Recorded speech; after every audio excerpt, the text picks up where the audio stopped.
The European Union has dropped a key part of its 2040 proposal requiring agricultural emissions to be cut by 30%. It's a big deal. The move comes as Spanish farmers staged protests across the country, as you see right there, using tractors to block roads in some areas. They're joining farmers in Germany, France, and other European countries who have held similar protests in recent weeks. Farmers are angry about rising costs, high levels of bureaucracy, and competition from non-EU countries. Yeah, the farmers are not happy. To talk about that, I'm joined here by my colleague Beatrice Cristofaro from DW Environment. Beatrice, let's talk about what the EU did today. Did they pull back because of the anger of the farmers? Well, we can't say exactly if that was the reason, but, we can put two and two together. If we look at the climate goals overall that they announced today, the, interim target for 2040 is that they want to reduce their emissions by 90% compared to 1990.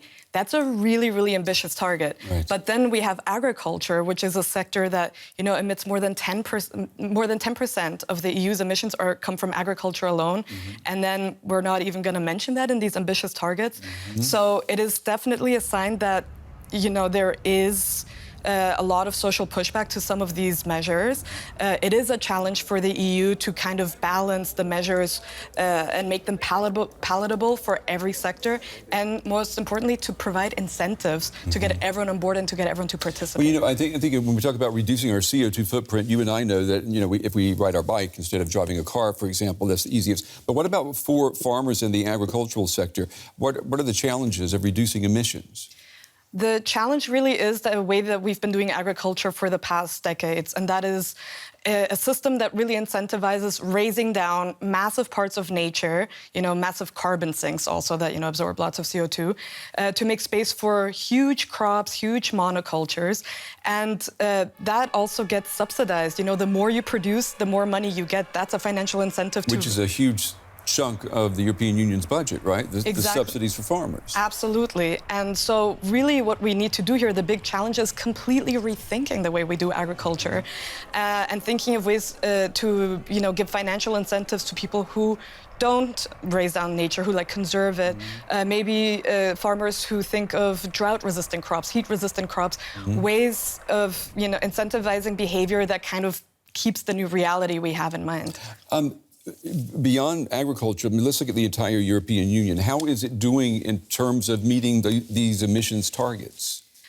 It's actually not meeting its targets right now. So, 2040, the target that was announced now is an interim target. We have another interim target for 2030, which is a reduction of 55%.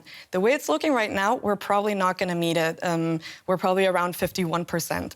Of course, there are some, certain countries that in some sectors are doing good things. Here in Germany, more than half of the electricity came from renewables. That's great.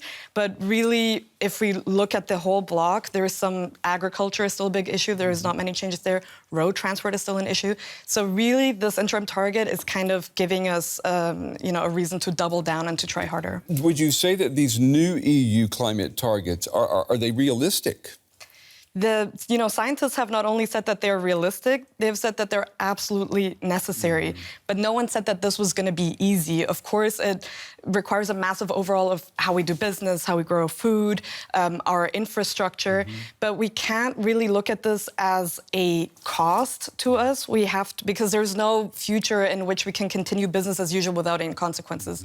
We have to see this as an investment into our livable future. Yeah, and it's a burden that everyone shares. And I guess the trick there is making it feel like it's being shared equally. That's tough to do for the politicians, for sure. Beatrice, it's good having you in the studio. Thank you. Thank you. Tony Nikesh used to work as a baker. After intensive training, he switched and now installs solar panels. The money's good, and there are always orders. People want renewable energy because electricity prices are skyrocketing. They want renewable energies and solar. That's a booming business. Never before have so many solar panels been installed in Germany as last year.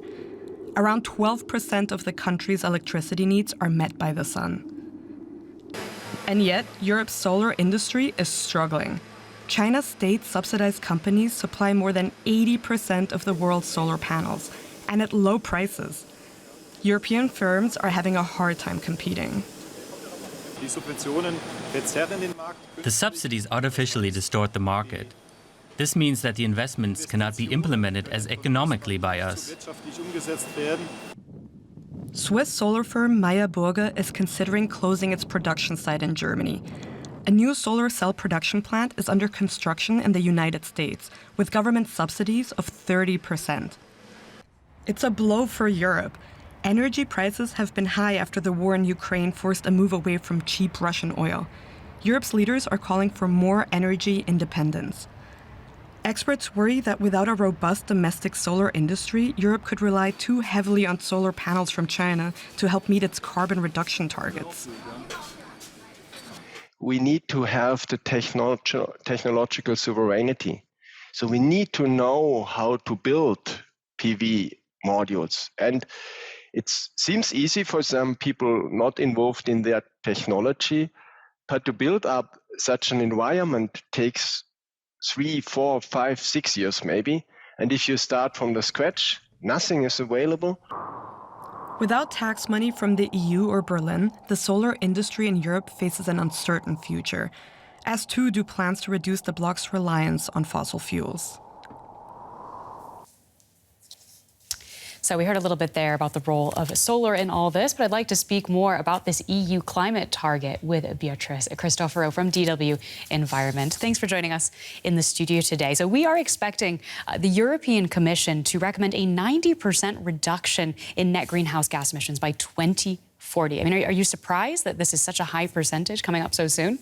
It's definitely a huge jump from kind of the interim target that we have right now, because the target we have right now is that in 2030 we're aiming for a cut of 55% compared to 1990. And suddenly we go from 2030 to 2040 and we go from 55 to 90. It's definitely very aggressive, but also what scientists who have been monitoring this for years and years have been saying is that it's absolutely necessary.